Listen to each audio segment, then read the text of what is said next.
We started by wanting to make an interactive story inspired by prestige TV shows so that players can really just enjoy mature, compelling story with people they love, discuss their decisions, and in the process learn more about themselves.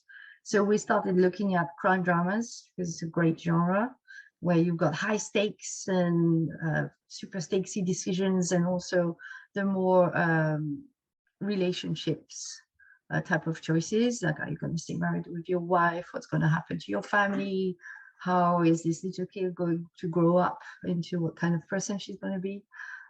So we looked into shows that we love, like Fargo, the TV series, Breaking Bad, but also movies like Dog Day Afternoon, because it's got this wonderful super pressure cooker setup with like a hostage situation and a bank robbery that goes really wrong. So it started like this, really.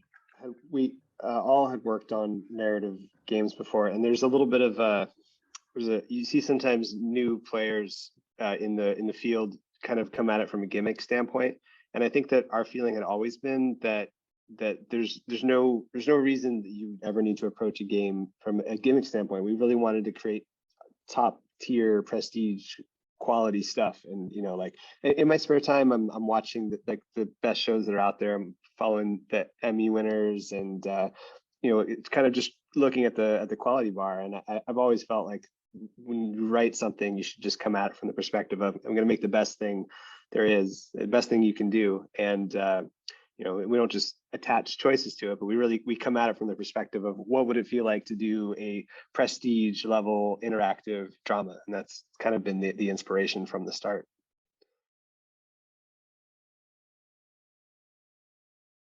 Yes, like for people who love narrative games, but also for the ones who, as Brad say, like enjoy watching shows, but think like, well, maybe games aren't for me.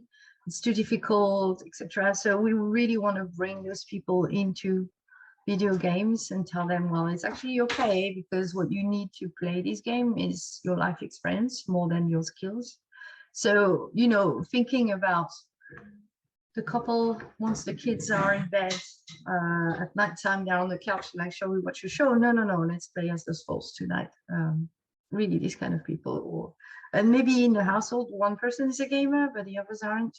So it's like an occasion to like share, for the gamer to share their passion with people they love, people in their life. It really came from that. So it's or your friends at dinner, or your sister who lives on the other side of the country, and then you can play online together. A really cool story.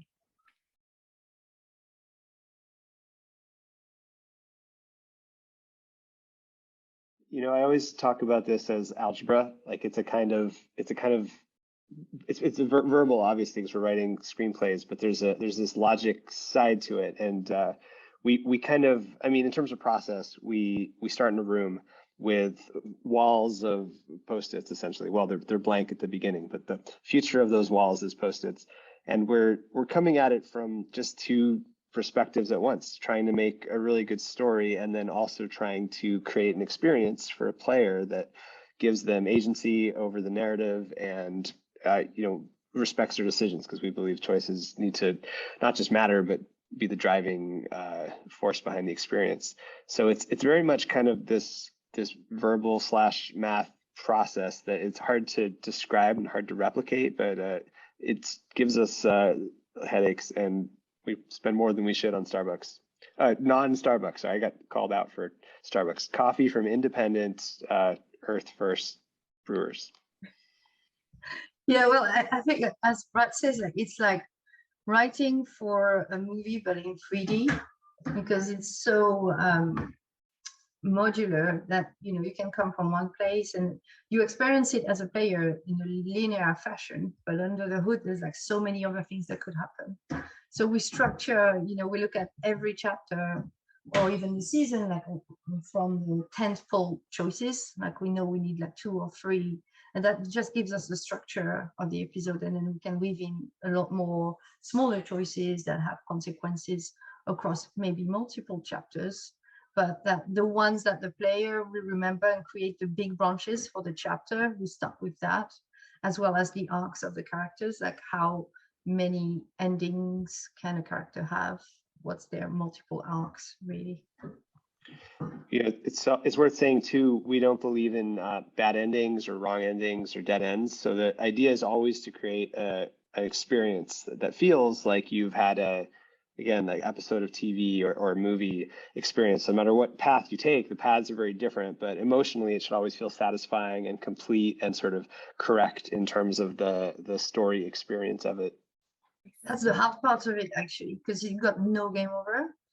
Writing a branching story with loads of dead ends is kind of easier than just making sure the story keeps flowing. So you can experience setbacks, maybe lose a character, etc. But the story carries on. And as Brad says, like in life, like not only, you know, a lot of things are bittersweet.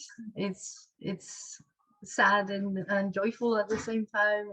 So we've got all these layers in the story, and there's no golden path like, oh, this is the good ending, oh, well done, you succeeded. No, it's like you craft your own journey with all those characters and influence their fate, and that in itself is satisfying because it is a reflection on your own decision making and your thought process and your values as a player.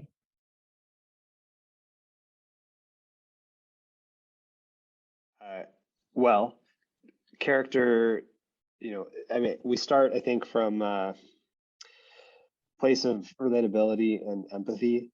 We're looking for, we use a range of characters from different socioeconomic backgrounds, different racial backgrounds, but you know, and there's a whole world of research, and you know, there's a lot that goes into that. But at the core, we're looking for characters who you can connect to, who you understand, who experience the same things we all experience in life in terms of having relationships, people we love, things we're scared of, things that aren't in our control.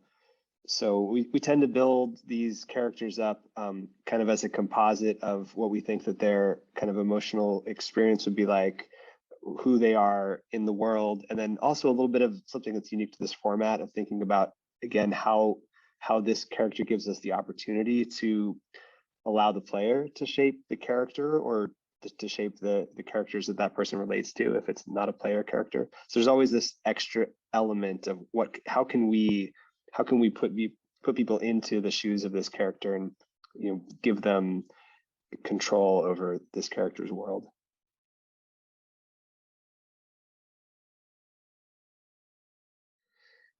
Caroline. All right, I'm curious. Who is it?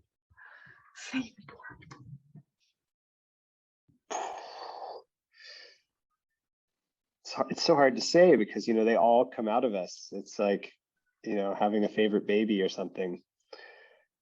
Different characters at different times, maybe. I think, yeah, it's a really difficult question. I think love them all.